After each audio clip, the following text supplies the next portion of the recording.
ये review hardcore bikers के लिए नहीं है। इनफैक्ट मैं पहले काफ़ी इन्वेस्टेड राइडर होता था, बट पिछले कुछ सालों में मैंने कार्स को ही ज़्यादा चलाया है और मेरी जो बैक है वो भी एक मोटरसाइकिल के सस्पेंशन के लिए ट्यून्ड नहीं है। तो इस कारण से ये वीडियो उनके लिए है जो अपनी ऑफिस डेस्क या फिर बोर्ड रूम मीटिंग और फैमिली रिस्पॉन्सिबिलिटीज़ में फंसे रहते हैं और चाहते हैं एक fun to ride motorcycle. So does the Royal Enfield Interceptor 650 make sense for them? चलिए इस वीडियो में पता करते हैं।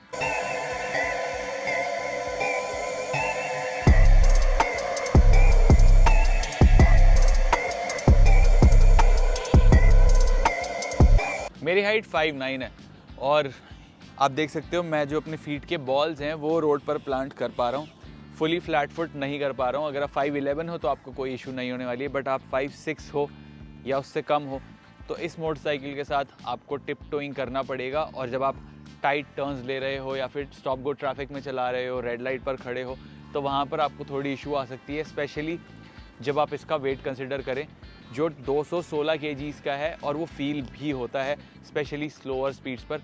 बट उसके अलावा मोटरसाइकिल थोड़ी टॉप हैवी भी है बिकॉज सीट हाइट भी ऑलमोस्ट 819 mm की है, तो ऊंची तो है ही और ऊपर से थोड़ी भारी भी है।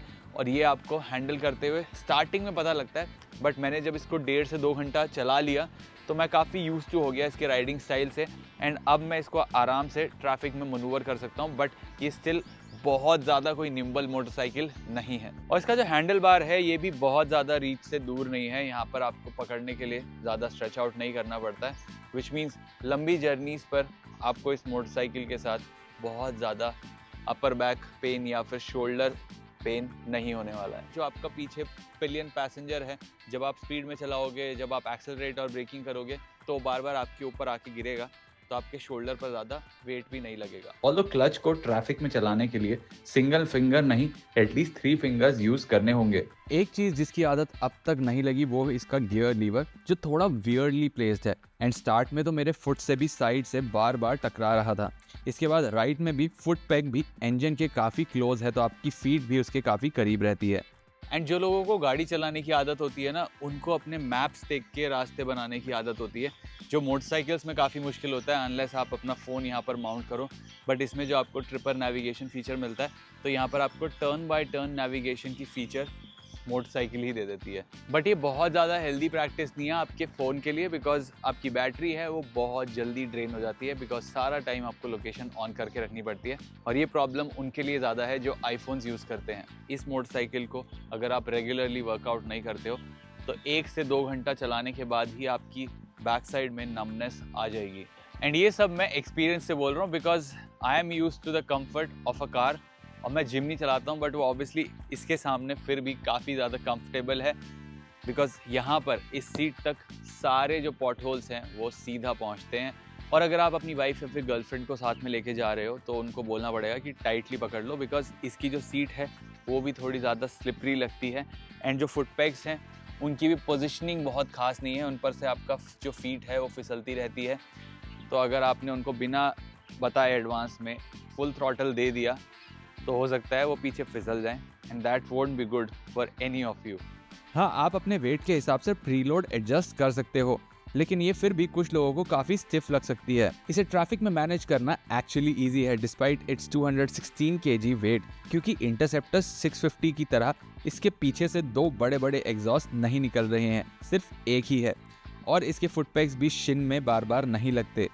ऑल्दो वो राइडर्स जो 5 फीट 7 इंचेस से छोटे हैं और वर्कआउट ना करते हों, उनके लिए स्लो मूविंग ट्रैफिक में इसे मैनेज करना थोड़ा मुश्किल होगा। और अगर आप एक 4 लाख रुपए की मोटरसाइकिल ले रहे हो ट्विन सिलेंडर इंजन के साथ, तो बनता है कि उसका एग्जॉस्ट नोट अच्छा साउंड करे। तो चलिए इसका साउंड सिस्टम का एक बार चेक ले लेते हैं। मुझे ये जो रंबल है ये काफ़ी ज़्यादा पसंद है। अब इसको मैं रेव करके दिखाता हूँ।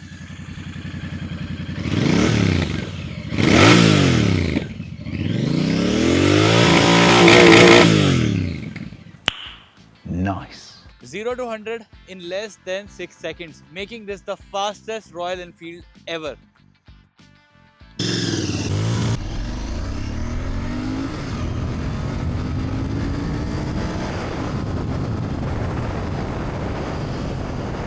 और इसका जो 216 kg का वेट है ना, वो पूरा आपको फील होता है जब आप ब्रेकिंग करते हो।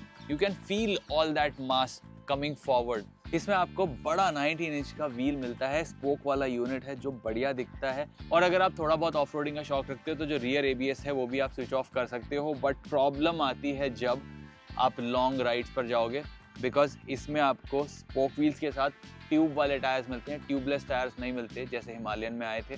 और इसमें आपको सिर्फ एक साइड स्टैंड मिलता है, मेन स्टैंड नहीं मिलता है। तो जब पंचर लगवाने जाओगे तो वहाँ पर भी थोड़ी मेहनत करवानी पड़ेगी। गांव देहात में इसके LED हेडलैम्प्स का थ्रो भी बहुत खास नहीं है, तो वहाँ भी आपको आफ्टर मार्केट अपग्रेड्स की ज़रूरत पड़ सकती है। अब रॉयल एनफील्ड इंटरसेप्टर बेयर 650 का जो यूज़ केस है ना, वो मुझे थोड़ा महिंद्रा की थार रियर व्हील ड्राइव से सिमिलर लगता है। बिकॉज ये ऑफ रोड केपेबल है, लेकिन ये उतनी केपेबल नहीं है जितनी हिमालयन है। जैसे रियर व्हील ड्राइव और 4x4 में डिफरेंस होता है, वैसे ही यहाँ पर भी आपको डिफरेंस देखने को मिलता है। बट इसमें आप कुछ मॉडिफिकेशंस करवा सकते हो जो इसे और ज़्यादा केपेबल बना दे। उसके अलावा परफॉर्मेंस, रोड प्रेजेंस बहुत ही अच्छी है। और अगर आप इसे ब्रेकफास्ट राइड्स वगैरह पर लेके जाओगे तो वहाँ पर भी इसकी जो इंजन की परफॉर्मेंस है और ये एग्जॉस्ट नोट है वो आपको काफ़ी ज़्यादा खुश रखेगा। हालांकि 4 लाख रुपए की ऑन रोड प्राइसिंग पर ये थोड़ी ओवर प्राइस ज़रूर लगती है, but it is still a more sensible option than the other 650 offerings जो रॉयल एनफील्ड की आपको प्रोडक्ट लाइनअप में मिलती हैं।